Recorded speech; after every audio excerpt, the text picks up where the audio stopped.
1 degree का क्या value हम लोग निकलेगा, एग्जैक्ट वैल्यू। अच्छा, एक क्वेश्चन जो होगा मन में ये क्वेश्चन घूम रहा होगा कि आखिर एंगल को तो हम लोग डिग्री से मेजर करते हैं, तो फिर ये रेडियन कहां से आ गया।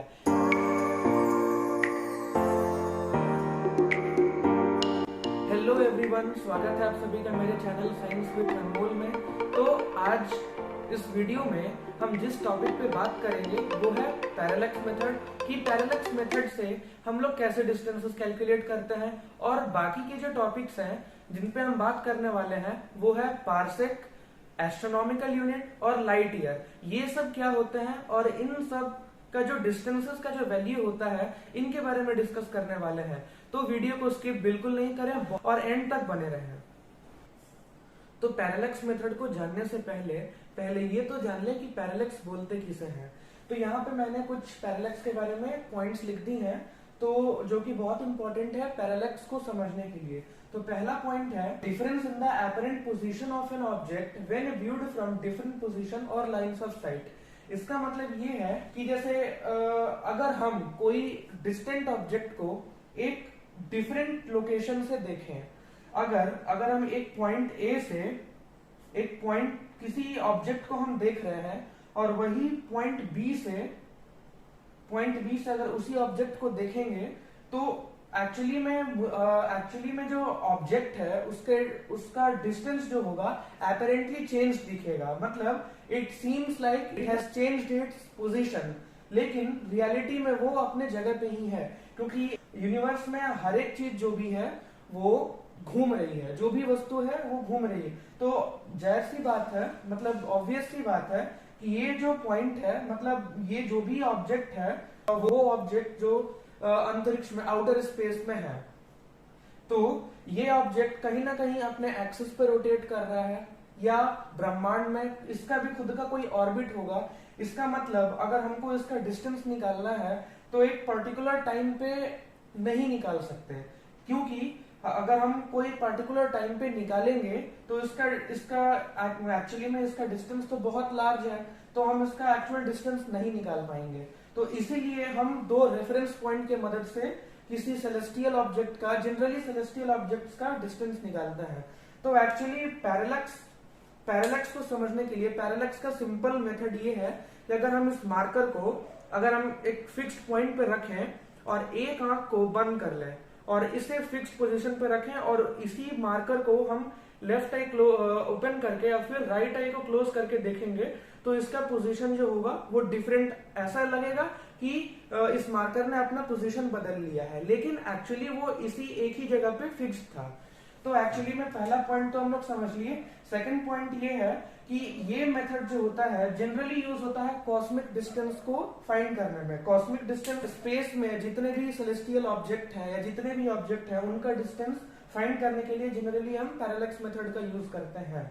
So not entirely accurate, obvious सा बात है कि ये 100% एक्यूरेट नहीं होगा। अगर हम फिजिक्स पढ़ रहे हैं तो एरर होगा ही, ऐसा बिल्कुल फिक्स नहीं है कि जो भी हम कैलकुलेशंस कर रहे हैं वो बिल्कुल करेक्ट होगा, ये पॉसिबल नहीं है। तो पैरेलैक्स मेथड एक हमको रास्ता प्रोवाइड करता है जिससे हम कॉस्मिक डिस्टेंस को फाइंड आउट कर सकें।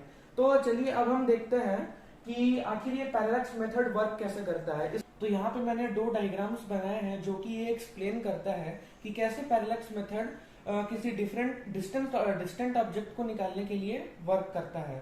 तो सबसे पहले ये जो फिगर है ये 3 डायमेंशनल फिगर है और ये 2 डायमेंशनल फिगर है। तो सबसे पहले हम 2 डायमेंशनल फिगर को समझने का कोशिश करेंगे। इस फिगर में अगर ध्यान से देखें तो एक ट्रायंगुलर मतलब एक ट्रायंगल बना हुआ है जिसमें पॉइंट एस जो है वो डिस्टेंस जो कि सन को डिनोट करता है, और ए और बी जो पॉइंट है वो डिफरेंट पोजीशन ऑफ अर्थ को डिनोट करता है। तो आखिर ये ट्रायंगल का फॉर्मेशन क्यों हुआ और कैसे हुआ ये समझने का कोशिश करते हैं। और एक्चुअली ये ए बी जो है एक्चुअली में एक आर्क है, और आर्क आपको यहाँ पे एक स्ट्रेट लाइन दिख रहा होगा, इसलिए क्योंकि ये पैरालैक्टिक एंगल, इस थीटा को हम लोग पैरालैक्टिक एंगल बोलते हैं। ये थीटा इतना छोटा है कि ये आर्क जो है आखिर टेंड्स टू 0 हो गया, मतलब ये इतना छोटा हो गया कि ये कैसा स्ट्रेट लाइन फॉर्म हो गया। तो एक्चुअली में ये जो फिगर है ये एक्चुअली ऐसा होता है। ये ऐसा होता है, मतलब एक सर्कल का अगर हम लोग स्लाइस कर दें तो कुछ ऐसा शेप हम लोग को देखने को मिलेगा। ये एक्चुअली 2 डायमेंशनल शेप है। तो इसमें ये जो पॉइंट होता है वो थीटा होता है, ये आर्क होता है, और ये जो होता है वो रेडियस होता है। तो आखिर अगर हम इस रेडियस को आर मान लें और इस लेंथ ऑफ आर्क को हम लोग सपोज बी ही मान लें, तो आखिर हम लोग को लेंथ ऑफ आर्क निकालने का हम लोग आखिर कैसे लेंथ ऑफ आर्क निकाल पाएंगे? तो लेंथ ऑफ आर्क निकालने का सिंपल सा फॉर्मूला होता है, that is B is equals theta into R.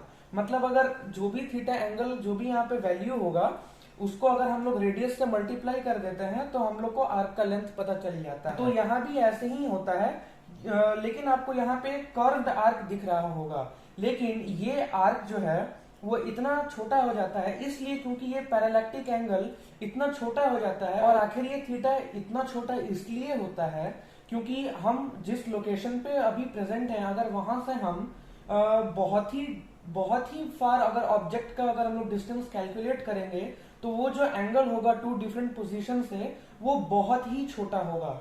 मतलब जैसे कि मैंने बताया कि लेंथ ऑफ आर्क हम लोग निकालते हैं theta B is equals theta into R से। तो ये थीटा का वैल्यू यहाँ पे हो जाएगा, थीटा का वैल्यू हो जाएगा यहाँ पे बी अपॉन आर। वैसे ही यहाँ पे अगर हम लोग को पैरालैक्टिक एंगल का वैल्यू निकालना है तो पैरालैक्टिक एंगल का वैल्यू क्या हो जाएगा? B upon D. और ये जो बी अपॉन डी होता है ये बहुत ही छोटा होता है। यहाँ पे 2 लेस देन का साइन इसलिए है क्योंकि ये बहुत ही छोटा होता है 1 से, इसलिए ये एंगल जो हो जाता है टेंड्स टू 0 हो जाता है। एग्जैक्टली 0 नहीं होता, टेंड्स टू 0 हो जाता है, ये बात ध्यान में रखना होगा। इसलिए ये एक ऐसे कंडीशन पे आ जाता है कि ये आर्क जो है ये एक स्ट्रेट लाइन में कन्वर्ट हो जाता है। हम ये एज्यूम करते हैं कि ये ए बी जो लेंथ है, ये जो बेसिस है, ये एक स्ट्रेट लाइन फॉर्म हो गया है। तो यहाँ पे जैसे आपने देखा कि बी बाई डी का रेशियो कैसे आया, लेंथ ऑफ आर्क हमने निकाला और लेंथ ऑफ आर्क से हम लोगों ने पैरालैक्टिक एंगल जो कि थीटा को निकाला, तो हमें एक रेशियो मिला बी बाई डी का। ओके, अब ये हो गया 2D फिगर का। और एक बात मैं आपको ये बता दूं कि आखिर सॉलिड एंगल और प्लेन एंगल क्या होता है।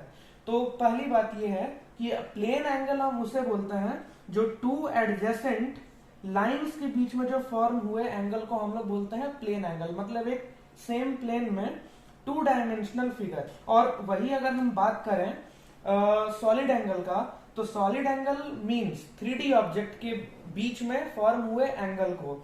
जैसे अगर हम एक कोन ले लें, तो कोन का ये एंगल जो होगा ये कुछ ऐसा एंगल बनेगा, तो इसको हम लोग सॉलिड एंगल बोलते हैं। प्लेन एंगल के यूनिट को हम लोग बोलते हैं रेडियन, और सॉलिड एंगल के यूनिट को हम लोग बोलते हैं एस्टेरेडियन। ओके, तो अब हम बात करते हैं, अब जैसे कि ये है एक ऐसा प्लेन, यानी 2D फिगर में मैंने ये बताया जिसमें ये है कैसा हम लोग प्लेन एंगल अज्यूम करेंगे, एक्चुअली में ये सॉलिड एंगल होता है। ठीक है, तो अब 2D फिगर तो क्लियर हो गया है कि जिसमें ये डिस्टेंस है from point A to S, मतलब सन, और बी से डिस्टेंस हो गया, और ये हो गया ए और बी के बीच का कितना दूरी है। तो अब एक्चुअली अब हम 3D फिगर समझते हैं कि 3D फिगर में आप पहले मैं एज अ लेबल समझा दूं, ये है ऑर्बिट ऑफ द अर्थ, और ये हो गया 2 different positions of the earth. ये हो गया ए और एस, यानी सन और ए का जो डिस्टेंस है, सन और ए का जो ये बीच में जो डिस्टेंस है, इसको हम लोग डिनोट करते हैं डी से, कर सकते हैं, मतलब डी फॉर डिस्टेंस। और ये हो गया ए और दैट्स बी, सो एस और बी, ये भी हो गया डिस्टेंस। ये दोनों इक्वल होगा क्योंकि ये दोनों रेडियस है। ओके, और ये दोनों जो बीच में होगा ये होगा बेसिस, जैसे मैंने आपको समझा दिया। और लेकिन इसमें क्या है कि हम लोग जो ये जो डिस्टेंस लेते हैं फाइंड करने के लिए, कुछ भी ले सकते हैं, डिफरेंट डिस्टेंस ले सकते हैं, 2 डिफरेंट पोजीशन, लेकिन जनरली हम लोग फाइंड करने के लिए 6 मंथ के इंटरवल का डिस्टेंस लेते हैं। दूसरी बात यह है कि हम जैसे सन का जो डिस्टेंस फाइंड कर रहे हैं अर्थ से, तो जनरली सन का डिस्टेंस तो हम लोग एक simple formula distance is equal to speed into time से निकल ही जाएगा, क्योंकि for example speed of light क्या होता है, that is C 3 into 10⁸ metre पर सेकेंड। और टाइम कितना लगता है लाइट को अर्थ तक पहुंचने में सन से, वो होता है अप्रोक्स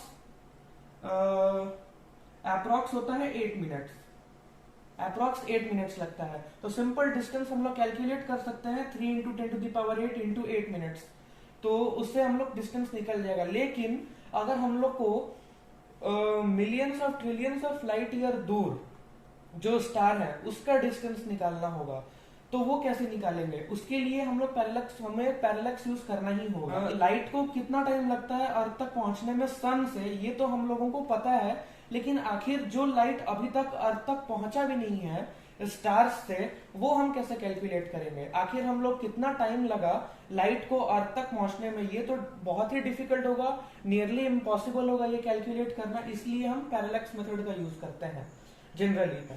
तो यहाँ पे जो ये डिस्टेंस जनरली लिया जाता है ताकि एरर को मिनिमाइज किया जाए, ये होता है 6 मंथ का इंटरवल। यानी अगर हम पोजीशन ऑफ अर्थ फ्रॉम ए लें, तो वो अगर हम जनवरी से लेंगे तो पॉइंट बी जो होगा वो होगा जुलाई, यानी 6 मंथ कैलकुलेट करने के बाद जनवरी टू जुलाई हो गया। अब यहाँ पे हो गया 6 मंथ का इंटरवल, और यहां से हम 2 लाइंस ड्रॉ करेंगे सन तक का, इमेजिनरी लाइंस है, जैसे हम लोग यहाँ 2 डायमेंशनल फिगर में हम लोगों ने ड्रॉ किया। और सबसे पहले हम लोग ये एक पॉइंट ए से एक हम लोग परपेंडिकुलर ड्रॉ करते हैं, कहां तक? वो स्टार तक जिसको हम लोग अपैरेंटली फिक्स्ड मानते हैं, कि क्योंकि हम लोग को उस स्टार का डिस्टेंस तो निकालना नहीं, इसलिए उस टाइम पे उस समय पे उस स्टार से हम लोग परपेंडिकुलर लेते हैं, और दोनों साइड ए पे भी निकालते हैं परपेंडिकुलर, और पॉइंट बी से भी परपेंडिकुलर हम लोग ड्रॉ करते हैं। तो ये हो जाएगा 90 डिग्री, ये 90 डिग्री हो गया क्योंकि परपेंडिकुलर है।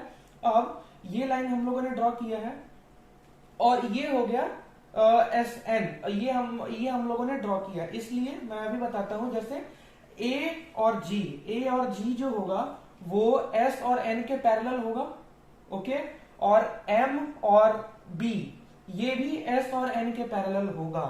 तो ये एंगल अगर हम लोग थीटा वन मान लेते हैं, और ये एंगल हम लोग मान लेते हैं थीटा 2, तो पैरेलल एंगल के ये एंगल और इस एंगल में क्या रिलेशन है? ये एंगल और इस एंगल में अल्टरनेट एंगल का रिलेशन है, हम लोग ऑलरेडी पढ़ चुके हैं। तो ये एंगल जो है ये इस एंगल के बराबर हो जाएगा, और एंगल एन एस बी और एंगल एम बी और एस जो होगा वो इक्वल होगा अल्टरनेट एंगल से। सो ये पूरा एंगल हो जाएगा, पूरा एंगल अगर हम लोग थीटा मान लें तो सिंपल है कि एंगल थीटा क्या हो जाएगा? थीटा 1 प्लस थीटा 2, ये है पैरेलैक्टिक एंगल, ओके। तो ये थीटा तो ऑब्वियसली बहुत ही छोटा होगा, तो मगर हम लोग जीरो भी तो नहीं ले सकते क्योंकि it is tends to zero, not exactly zero. तो इसका थीटा का वैल्यू तो हम लोग निकाल सकते हैं ना, थीटा का वैल्यू अगर हम लोग निकाल सकते हैं 1 डिग्री, और ये तो हम लोग को पता ही है जो डिस्टेंस है 2 different position of the earth, ये हम लोग निकाल सकते हैं। तो व्हाई नॉट ये हम लोग डिस्टेंस निकाल सकते हैं। हमारे पास से बहुत सारा रास्ता ओपन हो गया जिससे हम सन का डिस्टेंस निकाल सकते हैं, only by using the parallax method.